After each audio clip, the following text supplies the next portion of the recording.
शनि गोचर 29 मार्च 2025 कुंभ राशि से मीन राशि में इसका विभिन्न राशियों पर फल पड़ने वाला है।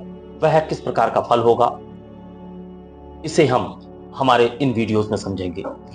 आज के वीडियो में हम कुंभ राशि पर शनिदेव के किस प्रकार के फल प्राप्त होने वाले हैं उसकी चर्चा करेंगे। शुभं कुरुत्वं कल्याणं आरोग्यं धन संपदा। नमस्कार दोस्तों, एस्ट्रोलॉजिकल मिरेकल के आज के इस वीडियो में मैं राजेश कुमार पुरी आपका ज्योतिष मित्र आप सभी का हार्दिक अभिनंदन करता हूं। हम चर्चा कर रहे हैं शनि के गोचर पर, यानी कि शनिदेव जो 29 मार्च को कुंभ राशि से मीन राशि में प्रवेश कर रहे हैं, उसका विभिन्न राशियों पर क्या प्रभाव पड़ सकता है, हम उसके बारे में चर्चा कर रहे हैं। सबसे पहले तो हम उन 4 राशियों के बारे में चर्चा कर रहे हैं जो शनि देव की साढ़े साथी के जग में आती हैं या मुक्त हो रही हैं। तो सबसे पहले हमने मकर राशि के बारे में चर्चा की, जो कि शनि देव की साढ़े साथी के प्रभाव से मुक्त हो रही है। आज हम चर्चा करेंगे कुंभ राशि के जातकों की, यानी कि कुंभ राशि के जातकों के लिए शनि की साढ़े साथी का यह तीसरा चरण प्रारंभ हो रहा है। तो कुंभ राशि के जातकों पर किस प्रकार का इसका प्रभाव होगा उस बारे में हम चर्चा करेंगे। शनि की साढ़े साथी के 3 चरण होते हैं।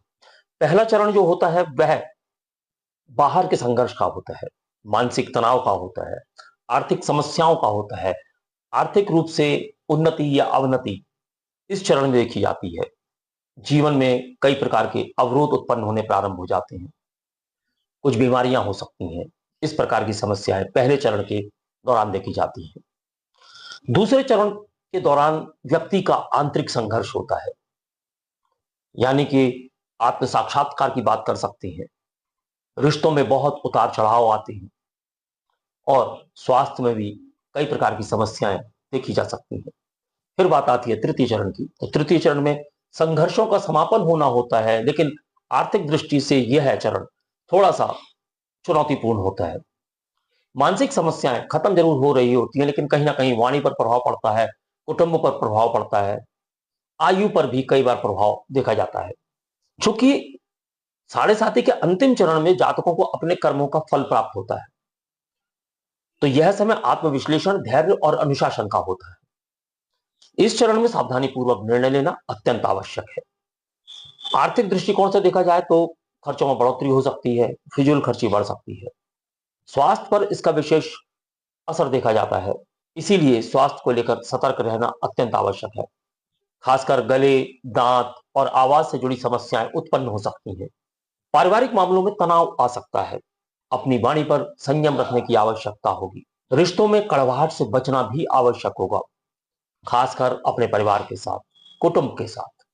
धैर्य और संयम बनाए रखें, आत्मनिरीक्षण करें और अपने कर्मों को सुधारें। अब हम इसे नक्षत्र अनुसार थोड़ा सा और विस्तृत रूप से देखते हैं।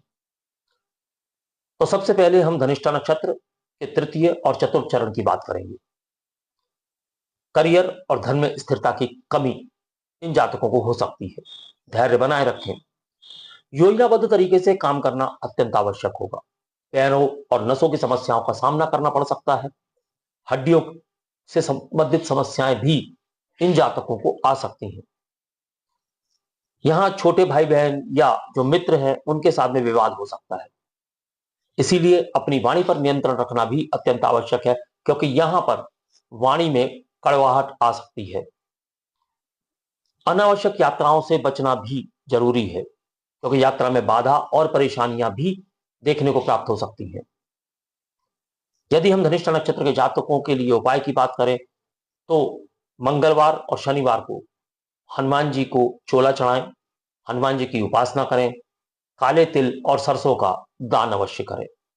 फिर हम बात करेंगे शतभिषा नक्षत्र के जातकों के लिए। धन के मामलों में सतर्कता रखना अत्यंत आवश्यक होगा, क्योंकि गलत निवेश से इस वक्त नुकसान के योग बनते हैं। आंखों में और नसों में समस्याएं बढ़ सकती हैं। खान पान का विशेष ध्यान इस गोचर के अंतर्गत आपको रखना होगा। पारिवारिक रिश्तों की बात करेंगे तो वहां भी बहुत सावधानी बरतने की आवश्यकता है, क्योंकि इस गोचर के दौरान गलत फहमियों की बढ़ोतरी हो सकती है, नकारात्मकताएं बढ़ सकती हैं, आत्मविश्वास को बनाए रखने की आवश्यकता होगी।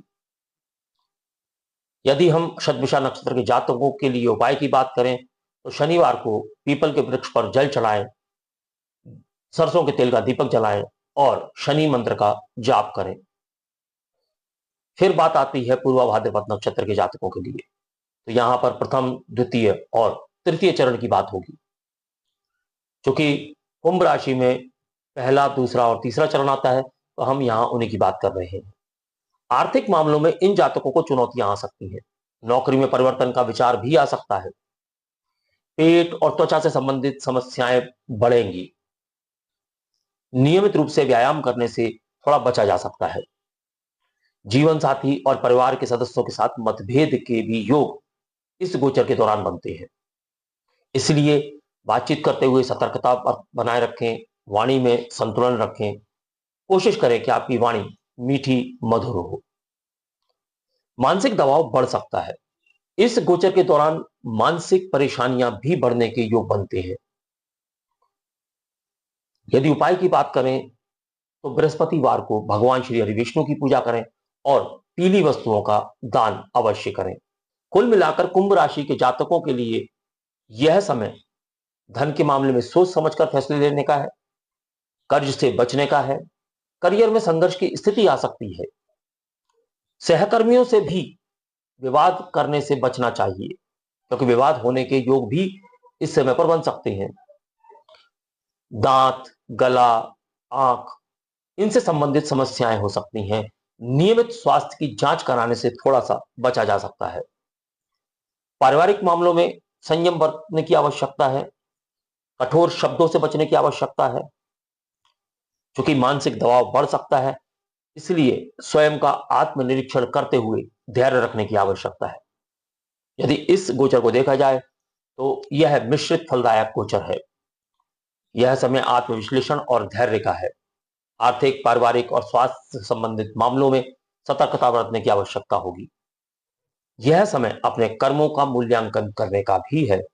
यदि आप संयम, परिश्रम और धैर्य से काम लेते हैं तो यह समय आपके लिए सकारात्मक बन सकता है। अगर हम पूरे गोचर के लिए उपाय की बात करें तो शनिवार को शनिदेव की उपासना करें, काले तिल, काली उड़द और लोहे का दान करें। कुंभ राशि के जातकों को हनुमान जी की उपासना करनी चाहिए, हनुमान जी का ध्यान करना चाहिए, हनुमान जी की आराधना करनी चाहिए, हनुमान चालीसा का नित्य पाठ करना चाहिए, शनि मंत्र का जाप करना चाहिए, ओम प्राम प्रीम प्रोम सा शनिश्चराय नमः का जाप करें। मानसिक संतुलन बनाए रखने के लिए ध्यान एवं योग करना अत्यंत आवश्यक होगा। इन जातकों को पीपल की पूजा करनी चाहिए। शनिवार को पीपल के वृक्ष पर जल चढ़ाएं, सरसों के तेल का दीपक जलाएं और शनि मंत्र का जाप पीपल के वृक्ष के नीचे बैठकर ही करें। काले कुत्ते को रोटी खिलाना और तिलों का दान करना इन जातकों के लिए एक अच्छा दान होगा। इससे शनिदेव के जो प्रभाव आपके तृतीय चरण में पड़ रहे हैं उसमें कमी देखी जा सकती है।